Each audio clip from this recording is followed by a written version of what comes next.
What did they do with Aeris's death? What did they not do with Aeris's death? Is actually the more appropriate question. Where do I even start, mate? Where do I even bloody start? Spoil it?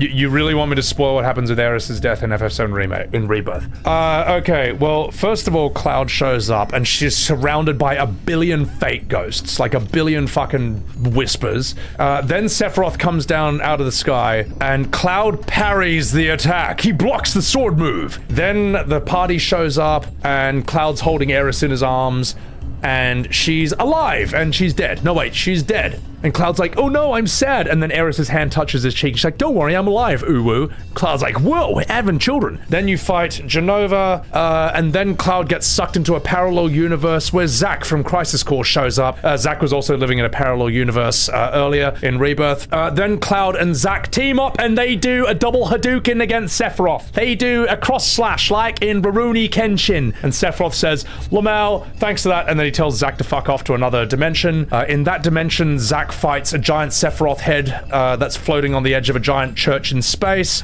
In the meantime, Cloud then fights Safer Sephiroth, one of the final bosses from Disc 3, because why not? It's a free country. So Cloud solos Safer Sephiroth until Safer Sephiroth says, fuck off, I'm gonna go fight the rest of the party for a bit. Then you have a raid battle where it's like your good old-fashioned FF14, big raid arena, boss floating at the edge like that. Sephiroth does don't stand in the triangles, then he does don't stand in the circles, then he does don't stand in the lines. Then Zack gets thrown into another parallel dimension, and you know, since Zack is basically Sora, Titus, and Prompto all rolled into one, but he looks cooler, he's like, ha, see ya! Because that's what you do when you get thrown into a parallel universe. Then the party all sits there looking sad because Aeris is dead by the water, and Cloud's like, oh, hey, Aeris, who's sitting right next to him.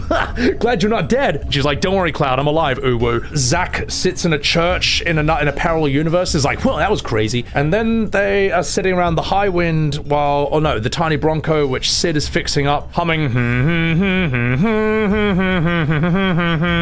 Then Aeris walks up next to them, and Red 13 notices her energy, but he can't see her. Cloud says, hey, don't look up, everyone, because the sky's split in half. And everyone looks up and there's no split. And then they all just think he's crazy. They all get on a plane, and Aeris in Cloud's mind, or in a parallel universe, possibly Aeris from Advent Children, who knows, says, okay, don't worry, Cloud, I'll stop Meteor. And he's like, no worries, uwu.